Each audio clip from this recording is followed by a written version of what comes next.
ओम शांति। आज सुनते हैं प्यारे बाबा की 18 जुलाई की मुरली से दिल में छपने वाली गहराई की बातें। आज की मुरली में बाबा ने कहा कि बच्चे, तुम्हें कोई भी आश नहीं रखनी है। तुम्हें कोई भी आश नहीं रखनी है। इस पुरानी दुनिया में नरक की आशाएं छोड़ देनी है। तुम्हें तो आश रखनी है कि बाप को याद करने की, जल्दी जल्दी पावन बन जाएं और घर वापस जाएं। ये आश भले रखो, पर नरक की आश नहीं रखनी। किसी को भी दुख नहीं देना। बाबा ने कहा सबसे बड़ा दुख है काम कटारी चलाना। बच्चे, तुम्हें काम कटारी नहीं चलानी, तुम्हें पवित्र बनना। तुम हो राज ऋषि। राजाई प्राप्त करने के लिए ऋषि माना पवित्र रहते हो। देखो बच्चे, योगेश्वर कहते थे श्री कृष्ण को। हाँ, क्या मतलब योगेश्वर कहते? मतलब योगी माना पवित्र है। वो ईश्वर समान पवित्र आत्मा है। फिर बाबा ने कहा बच्चे, सवेरे सवेरे उठकर बाप को याद करो तो तुम्हारे कितने विक्रम विनाश होंगे। याद से विक्रम विनाश होंगे। और क्या होगा? योग अग्नि कहा जाता है उसे। योग अग्नि में दग्ध हो जाएंगे, पाप सारे भस्म हो जाएंगे। इस याद में बच्चे तुम्हें बहुत फायदा है। अभी तुम्हारी बृहस्पति की दशा बैठी है। सतयुग में है बृहस्पति की दशा, और त्रेता में है बाबा ने कहा शुक्र की दशा, और अब तुम्हारी है राहु की दशा। ये भारत काम चिता पर जल कर क्या हो गए? काले हो गए। राहु की दशा ऐसी बैठी है जो सब काले हो गए। अब बाबा आया है। बाबा है गरीब निवाज। क्या करता है? तुम्हें चावल मुट्ठी लेके, हाँ, चावल चपटी लेके तुम्हें 21 जन्मों की बादशाही दे देता है। इतना बड़ा गरीब निवाज है। बच्चे, तुम घर के बाहर बोर्ड लगा दो। क्या? बेहद का वर्षा बेहद के बाप से लो। घर घर में बच्चे, बाबा ने कहा यूनिवर्सिटी कम हॉस्पिटल, हाँ, ये खोलो बच्चे। कितना अच्छा यूनिवर्सिटी कम हॉस्पिटल है। बाबा ने कहा इसमें तुम अच्छा पढ़ाई पढ़ेंगे, हाँ, तो तुम बच्चे उच्च पद पाएंगे। फिर आज बाबा ने कहा, बाबा देखो बच्चे, बाबा ने तुम बच्चों को गोद लिया है। इस वक्त बाप आकर तुम बच्चों को धर्म का बच्चा बना दे। धर्म का बच्चा सतयुग में बनाने का रिवाज नहीं, क्योंकि वहां तो कोई मरता ही नहीं। यहाँ तो बच्चे बैठे बैठे मर जाते हैं, बैठे बैठे शरीर छोड़ देते हैं। अकाल मृत्यु, कितना दुख है। सतयुग में कोई दुखी नहीं होता। बच्चे भी सब सुख देने वाले होते हैं।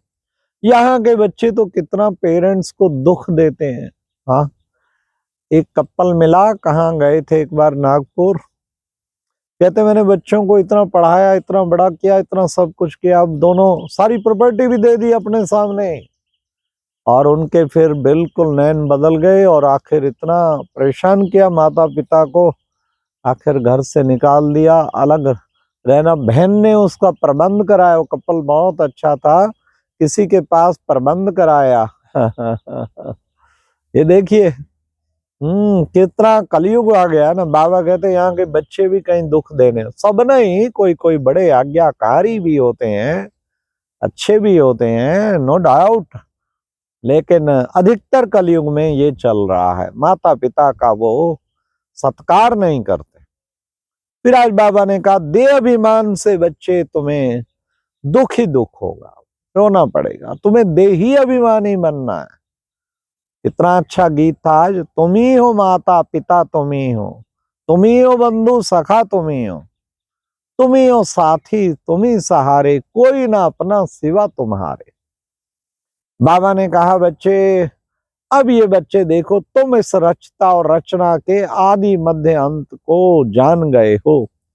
तुम बाबा के कार्य में बच्चे जितना मदद करेंगे, जितना मदद करेंगे, उतना ही तुम वर्षा अधिक पाएंगे। तो बाप के कार्य में मददगार बनना है।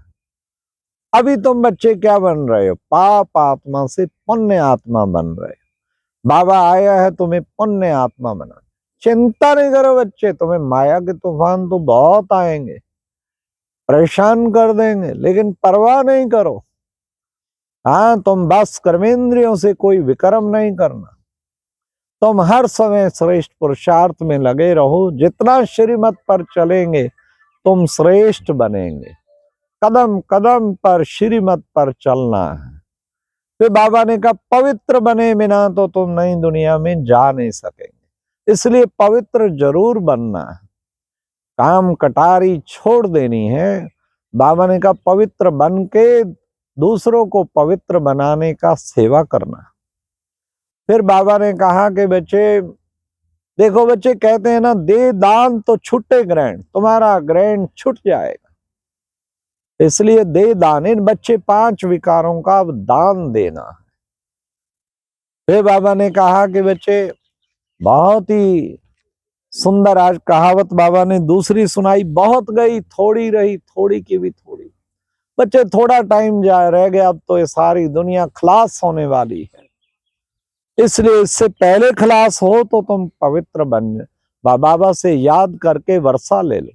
फिर तीसरा बाबा ने कहा अमृत छोड़ विष काहे को खाए रे, इसलिए इन विकारों की आश नहीं रखनी है, ये नरक में ले जाएंगी, गिरते गिरते कहां तक आपको पहुंचा दिया है। बाबा ने कहा बाबा बच्चों को पत्र लिखते हैं, तुम बच्चे भी पत्र लिखते हो, क्या लिखते हो? शिव बाबा केयर ऑफ ब्रह्मा। अब तुम बच्चे सर्वगुण संपन्न 16 कला संपूर्ण बन रहे हो, और बाबा बना रहे हैं बाप को, बाप की याद से ही बन रहे हैं। बाबा तुम बच्चों को वरदान देते हैं, क्या? आयुष्मान भव पुत्रवान भव, तुम्हारे 21 जन्म बहुत बड़ी आयु होगी और तुम्हें वहां पुत्र भी अवश्य प्राप्त होगा, पुत्र पुत्री सब प्राप्त होगा, लेकिन किसी प्रकार का दुख नहीं होगा। ये बाबा ने खास कहा। बाबा ने कहा तुम्हें वापस घर जाना है, बाप आए हैं सबको वापस ले जाने के लिए। तो बाबा ने कहा याद करेंगे तो तुम पुण्य आत्मा बन जाएंगे, और तुम मुझे याद करेंगे तो फिर तुम रोएंगे पीटेंगे नहीं, और तुम स्वर्ग के मालिक बनेंगे। बाप की याद से ही बच्चे पाप भस्म होंगे, इसे ही बच्चे योग अग्नि कहते हैं। 63 जन्मों के पाप याद से ही बच्चे खलास होंगे। इसलिए बच्चों को पुरुषार्थ करना है, जास्ती धन की भी आश नहीं रखनी, शरीर निर्वार्थ जो चाहिए ठीक। जास्ती धन होगा तो फिर विकार बहुत आएंगे। तो बाबा ने कहा इसलिए अब तो तुम्हें केवल एक ही आश रखनी है कि हमें पूर्ण पवित्र बनना है। इस पुरानी दुनिया की कोई आश ना रखो, मनुष्यों वाली कोई आश ना रखो, तुम्हारी सब कामनाएं सतयुग में पूरी हो जाएंगी। बाबा ने कहा कृष्ण को देखो बच्चे, कितना 16 कला संपूर्ण, उनके आगे बोलते हैं जाके देवताओं के, आप सर्वगुण संपन्न हो, 16 कला संपूर्ण हो। हाँ, तो बाबा हम नाचे, हम नीच कपटी पापी हैं, तो कितना पवित्र उनके लिए भी मन में बुद्धि में होता है। सतयुग में सब सुख देने वाले बच्चे होंगे। आज की मुरली में वरदान था सदा पावरफुल वृत्ति द्वारा बेहद की सेवा में तत्पर रहने वाले हद की बातों से मुक्त भवा। वृत्ति बड़ी पावरफुल रखनी और बेहद की सेवा में सदा तत्पर रहना, कब कुछ कब कुछ कब। जो बेहद की सेवा में तत्पर रहेंगे तो सदा मुक्त भाव, बेहद की बातों से मुक्त भाव। बाबा ने कहा कि बच्चे ऐसे सदा अच्छा ऊंची स्थिति बनानी है, अपनी ऊंची स्थिति बना के औरों को भी ऊंचा बनाना है। तो कितना श्रेष्ठ बाबा ने हम बच्चों को विशेष जो है वो दिया, सदा पावरफुल वृत्ति, अपने मन में वृत्ति बड़ी पावरफुल रखनी है, तो बेहद की सेवा में तत्पर रहने वाले बन जाएंगे। तो फिर हद की बातें अपना आप ही खत्म होती जाएंगी। स्लोगन आज का था सेवा में सफलता प्राप्त करनी है तो बोल और चाल चलन में क्या करो, बोल और चाल चलन प्रभावशाली हो। सेवा में सफलता प्राप्त करनी है तो बोल चाल चलन सब प्रभावशाली हो। तो बाबा ने कितना अच्छा सफलता का तरीका बताया। आज के व्यक्ति इशारे में बाबा ने कहा ज्वालामुखी स्थिति द्वारा याद की ऊंची स्थिति बनाओ, तो बाबा ने कहा भट्टियां करो संगठन की। भट्टी चल रही है ज्ञान मानसरोवर में, ज्वालामुखी योग भट्टी सारी तरफ से कुमार इकट्ठे हो गए, आनंद आ रहा है। तो बाबा ने कहा ज्वाला स्वरूप का अनुभव करो और कराओ, तो इससे अपना आप स्थिति ऊंची बन जाएगी। अच्छा, ओम शांति। ये थी आज की मुरली से दिल में छपने वाली गहराई की बातें।